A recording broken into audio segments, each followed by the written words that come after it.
This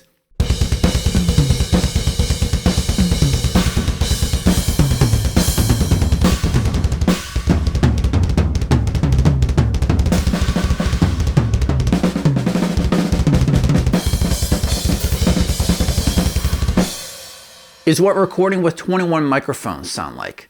When recording your drums, you should really be aiming for a high track count. All of the modern approaches to recording drums where the drums are going to be prominent in the mix, such as in a band setting, they really take one of two approaches: drum replacements or lots of microphones. If you want your drums in the mix, if you want to cultivate your drum sound, have that be what people hear on recordings as opposed to someone else's sound, you're going to need to use a lot of microphones so that you have a high quality and clear sound in the mix, something that's going to cut. So how should you approach recording? Well, here's the quick rundown of the 21 microphones I had running on this. My 5 toms and my snare are all top and bottom mic'd. So there's 12 already. My kick drum has 3 mics, an inside one, an outside one, and one of those sub-frequency mics. Pair of overheads, a ride mic, hi-hat mic, and 2 room mics. So there's 21. Let's hear what double miking does for the toms. You should hear there's going to be a much fuller sound with the 2 mics, with the top mic giving you more attack and the bottom mic giving you more body. In the computer, the only processing that's going on is gating.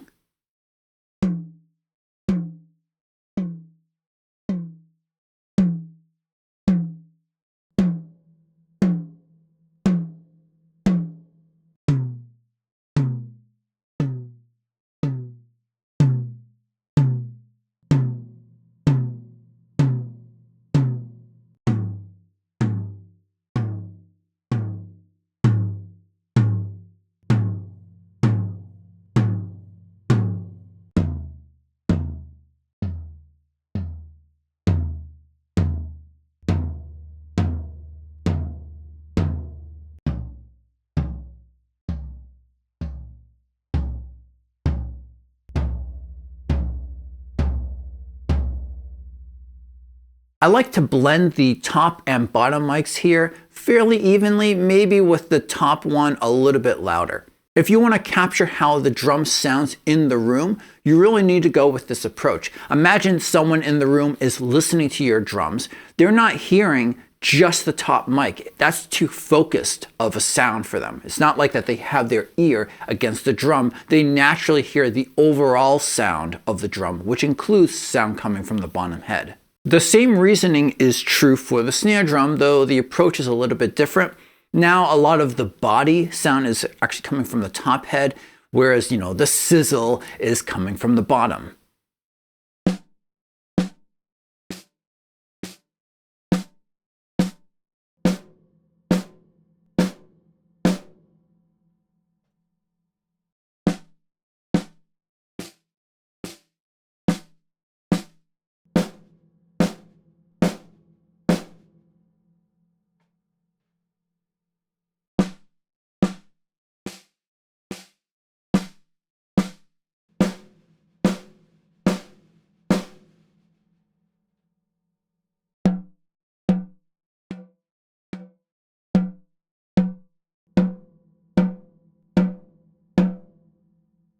When miking the bottom side of the snare, keep the microphone away from the snare bed. When mixing, don't start with both of the mics up all the way. Start with the top mic up and the bottom mic all the way down, and then ease the bottom mic up to taste. Now jumping over to the bass drum, as I mentioned, I have 3 microphones going on there. That's because there's 3 distinct sounds we want to capture as part of the bass drum: the attack, the punch, and then some good low end.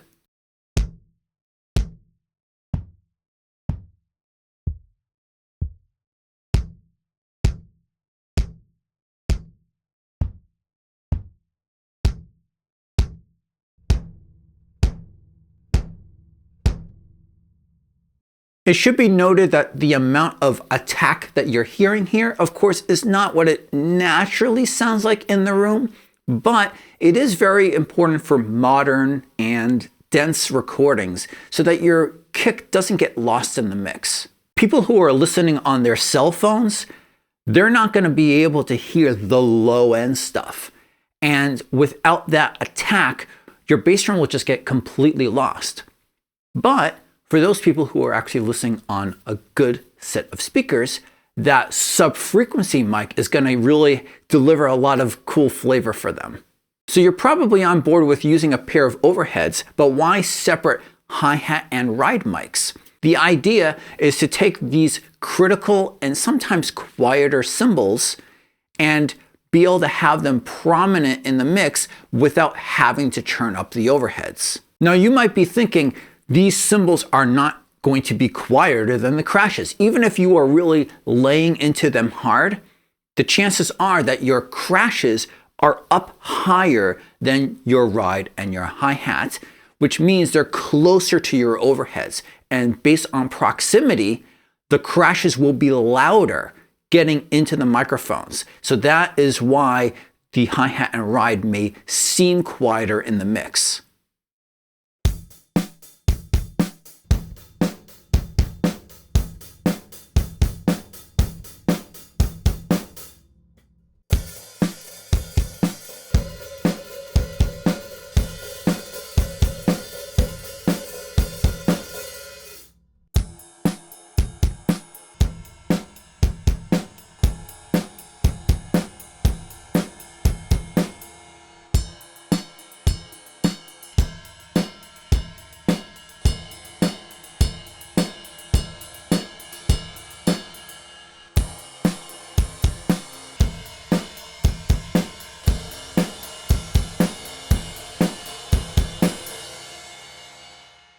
One bit of warning, miking the cymbals that close, you may end up with a lot of low or low mid frequencies getting captured on those, and that might make them a little overbearing in the mix. So to help make them prominent without making them too loud, you want to roll off the low frequencies. The microphones I'm using, these are AKG 451s. They have built-in high-pass filters, and I'm rolling off at about the 150 hertz mark.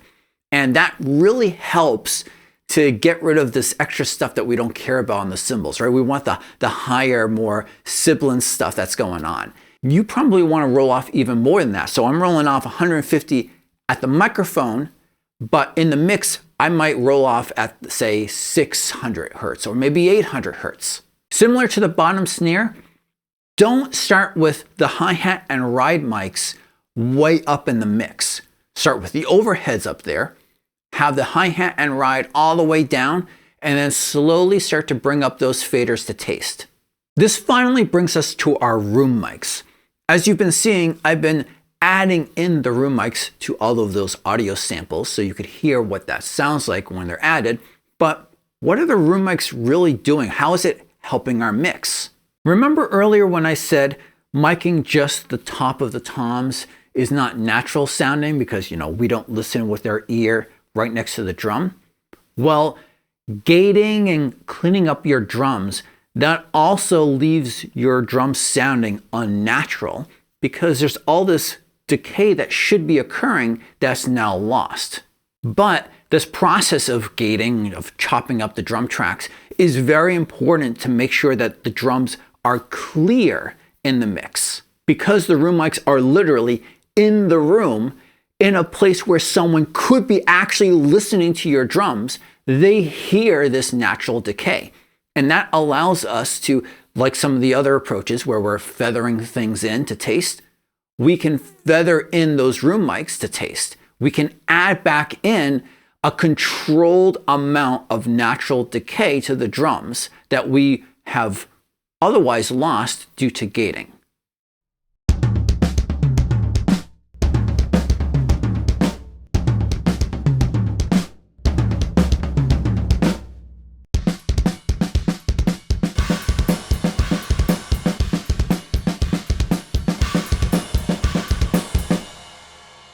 The room mics essentially become the glue of your drum mix.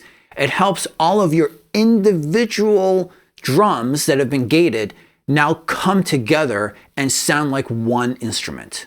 Now, there's some important things to note about how to set up your room mics right, about how to handle situations where your mix may go down to mono, such as if someone's listening on their cell phone.